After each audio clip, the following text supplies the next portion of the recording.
It's always challenging when you're working in this genre and you're trying to come up with a sequel, because so much of the territory is so well trodden, and we have to find that sweet spot between surprising our fans and also providing the familiar experience that they want. If you recall, the last time we went halfway around the world searching for a lost city, things got more than a little dicey. Yeah, but this time we have the upper hand. Uncharted 3 has some big shoes to fill. Uncharted 2, we were very lucky. We got like tons of awards for that game.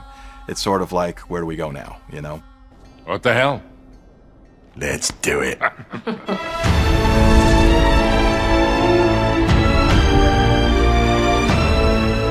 I think what would surprise people is that when we set out to figure out what we're going to do with each new game, a lot of it is driven by practical concerns rather than just sort of purely creative ones. People probably imagine we sit there and just sort of blue sky story and things like that. And actually what we do is we think, all right, where have we not been? What technologies have we not pushed? What would challenge us as game developers? And what are some really awesome set pieces that would blow people's minds? And then we kind of write the story around that. And that sounds almost like an embarrassing admission, but I think it's the way it should be done. All right, what is all this crap you're giving me about Sully? Why don't you just complain with me? Those guys are not here for historical research, and neither are you. It's like right brain, left brain, where one part is like dealing with the aesthetics and what you're trying to go for creatively, and the other part, of course, is like how to realize that. And, you know, that's usually a lot of problem solving. So you have to kind of like bring those together in a way that you get the most bang for the buck and get things to really come alive in the game. From the very beginning, when we're coming up with a story, it's not just Amy, it's Amy and myself and Justin and Taylor and Richard and other people putting in their 2 cents for ideas, and the entire company really participates in that process. But even then, once we get to the stage, it's Amy's script, but then it's the actors' own input into their characters that influences the way that we end up doing the performances. Drake, we must go, now! Yalla! Never a dull moment, huh, Sully? Why change now? Yeah!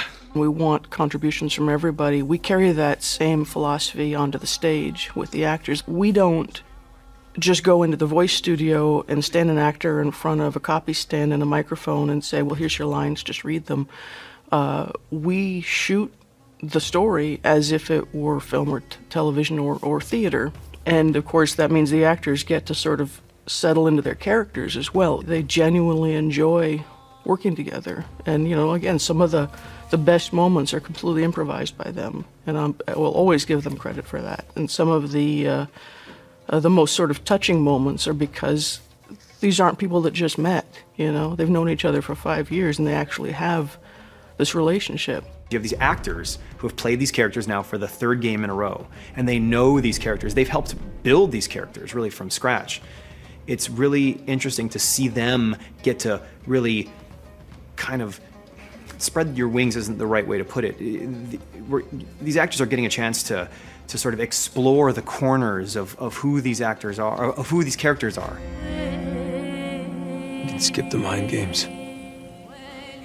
You don't know me. You know, if we come up with some ideas on the spot, you know, we'll try them out, and if they end up working, then we'll use them.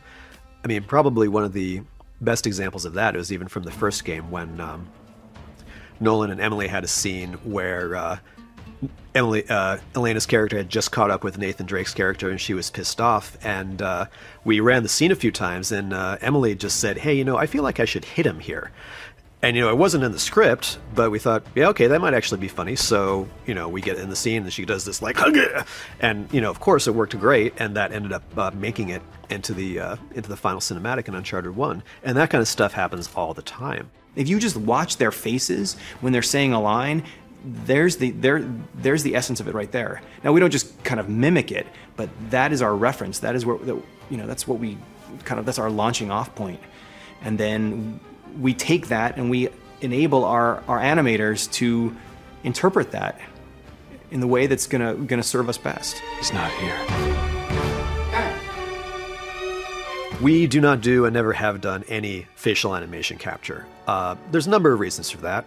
We actually looked into a couple of possibilities when we were first working on Uncharted 1, but ultimately it ends up giving us more limitations than it does flexibility. We have some phenomenal animators back in the office that can really craft the performances to be exactly what we want them to be. And when you're working with facial capture, you know, you're just kind of stuck with what you got, and you got to spend all this time cleaning it up to get to where you want it to be. So why not just do what you want from the get-go?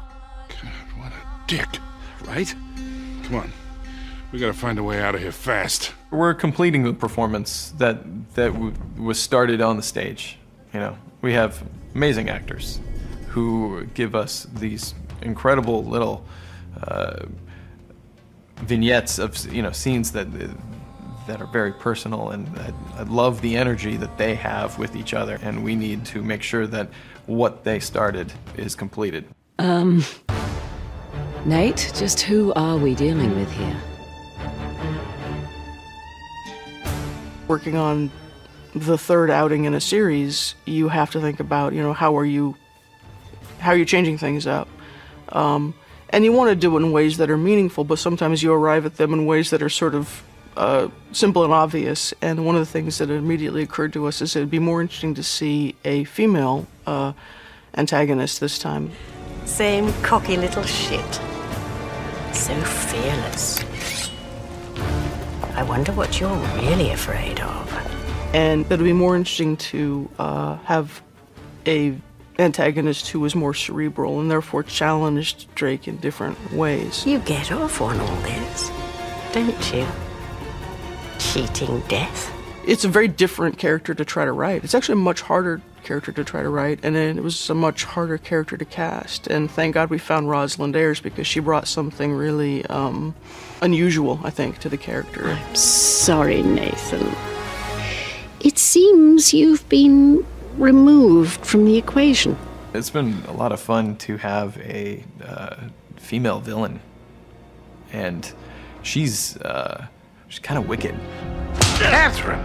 She gets into your head, and she wants to know what makes you tick, and she wants to know what you're afraid of, and she'll find out. But she's also, like, sweet, and it's very unnerving in a good way. That's I think what makes her a good villain is she's prim and proper and wicked. Yes, it is regrettable, but... Not regrettable. Sloppy. One of the things you want to do is delve more into Drake and his background and his personality, his relationship with Sullivan, how that came to be. But also, it says something about... His past says something about how he is in the present, just like it does for all of us, right? I just want to make sure we're doing this for the right reasons. You got your pride all tangled up in this thing. It's making you reckless. I taught you better than that. I've always perceived Drake as someone who has some issues about loss and abandonment, and, you know, therefore keeps people at arm's distance. And when things get too real, he's real good at being the hero, but when things get too real, he might make himself scarce. We don't know people like that in real life, do we? No. We've been trying to reach you for over 24 hours. Oh, right, I need to top up my minutes. You're using a prepaid phone? Mate, those contracts are a complete rip-off. What? Mine's broken. I've been working with Amy and Taylor on the Uncharted games since the very beginning, right? And the three of us have this rapport and communication that enable us to really collaborate and work together and get the best possible results from each other. Come on, admit it. You love all this as much as I do. Naughty Dog is, I think, very unusual in the fact that we've actually grown to be a pretty large developer, but we've retained that sort of garage shop mentality and really collaborative spirit and a very, very flat hierarchy. There's not a lot of management or order or organization. You know, it's mostly just sort of seat of the pants chaos, to be honest. Well. It's cute. What? Because it's a well. Shall we? We don't have like a typical structure where we have a producer that kind of goes around and coordinates all the various aspects of the game. And ultimately, what you see in the end result in the cinematics is really the product of dozens of different people's ideas and vision. It's not just one person saying it's my way or the highway. Everything goes in.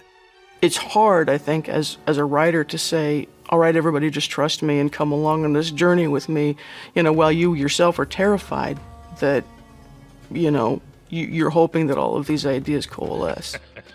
You are a crafty little beggar, aren't you? I know how to take care of myself. On the other hand, part of, I think, the experience and the act of faith in yourself is, well, I've been doing this for 22 years, and I've always pulled it off, that you as a creator and a writer, as well as trusting in the people around you, that the right answers will be there when you need them. It's going to be really gratifying when this thing that seemed like it was going to be impossible to do actually happens, and we just sort of rain that down on the fans, and that's going to be sort of an amazing, amazing moment, I think. I'm looking forward to that. Perfect. Here we go.